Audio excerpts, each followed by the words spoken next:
Welcome to the Dayspring College Podcast. I am so glad to have you with us today. My name is Chandler Grimsley. I'm the college pastor at Dayspring Baptist Church, and we have been studying the book of Philippians all semester long since the beginning back in August. And so we are continuing as we are closing out chapter 2 today.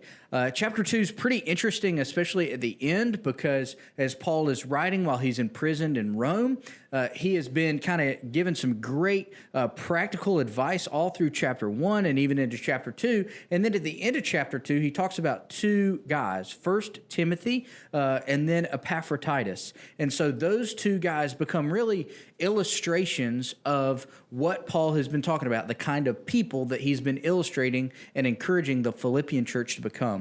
And so verses 28 through 30 are about Epaphroditus and Paul sending him to the church in Philippi.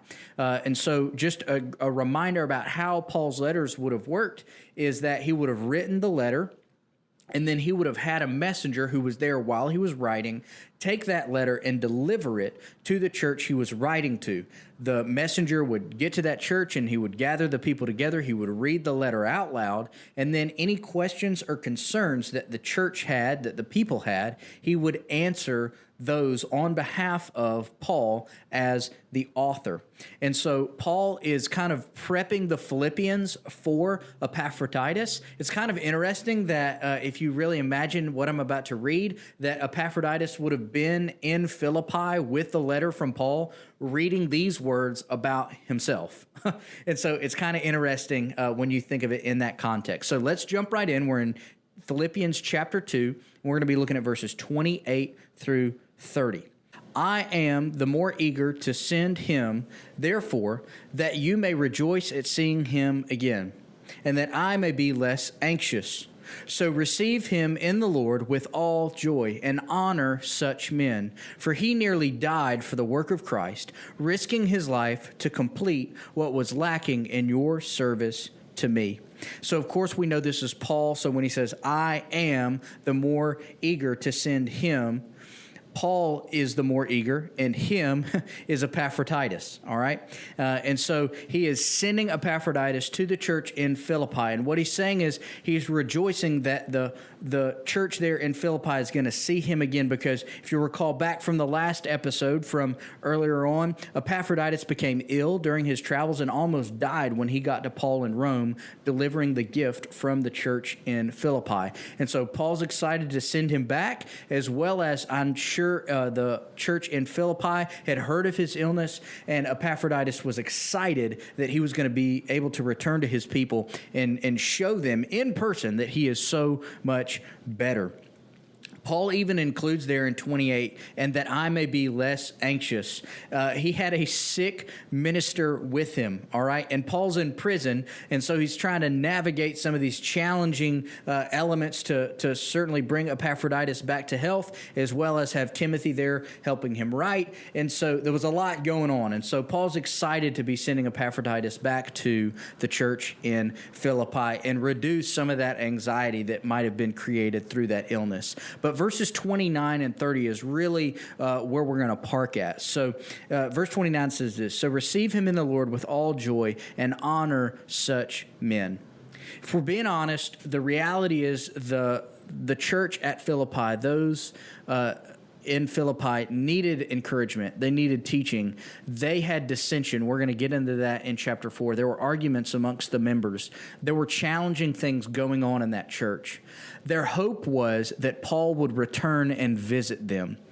And in that hope, they really had that expectation. So just imagine if Paul was going to come visit you, but yet he sent someone else. There might be the temptation to be disappointed, to be discouraged. And so Paul is doing everything he can to help the Philippians understand that, look, so receive him in the Lord with all joy. Be excited that your man whom you sent to Rome to do the job of delivering this gift has recovered from this illness and is now desiring to return back to you, and you should receive him. And then Paul continues, and honor such men. Again, this is Epaphroditus would have been reading this statement from Paul on his behalf in front of the church in Philippi. And so Paul was trying to make abundantly clear that, look, while I may not be with you, you still ought to honor Epaphroditus. He did not fail in any way, shape, or fashion in becoming sick and recovering and returning to you. So honor such men. Verse 30, for he nearly died for the work of Christ, risking his life to complete what was lacking in your service to me. It should be noted that a part of being with Paul, a part of making that journey, was all motivated for Epaphroditus by his love and compassion and willingness to minister to the church in Philippi.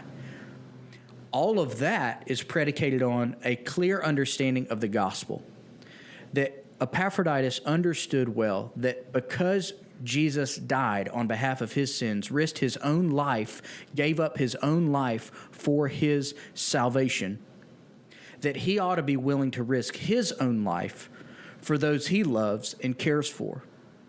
And that's exactly what he modeled. And that's exactly why Paul wants to send him back as a clear sign that, look, this is the kind of life, this is the kind of character that you ought to honor among you, church in Philippi. And while honoring something, it's a natural human thing. Whatever we honor and celebrate, we tend to replicate. And so if you honor something, if you celebrate something, you're more likely to repeat that action. And so Paul is making it clear. Celebrate Epaphroditus. Celebrate his return. Celebrate his willingness to self-sacrifice on your behalf. And in celebrating that, I believe that Paul's heart was to encourage the people in Philippi. Make that sacrifice yourselves. Look out at your sphere of influence. Look out at those people whom are around you. And be willing to trade your comfort. Be willing to trade your social status. Be willing to trade monetary things for influence, for impact, to encourage those around you in the gospel.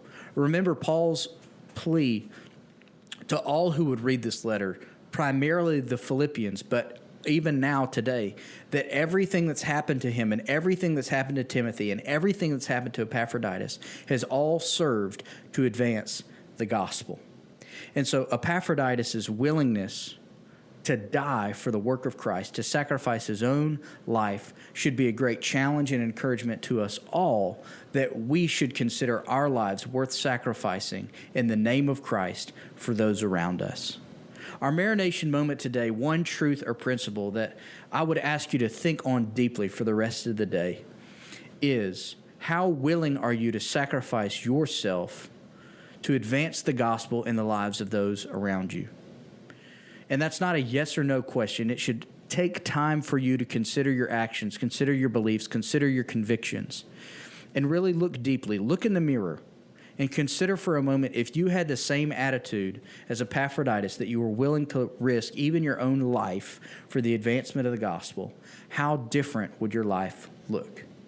It's a great challenge to me personally, and I pray that you've been challenged by what Paul wrote about this incredible man, Epaphroditus, this messenger and minister to the church in Philippi. Thank you so much for being with us today. I pray that you have an absolutely blessed rest of your day.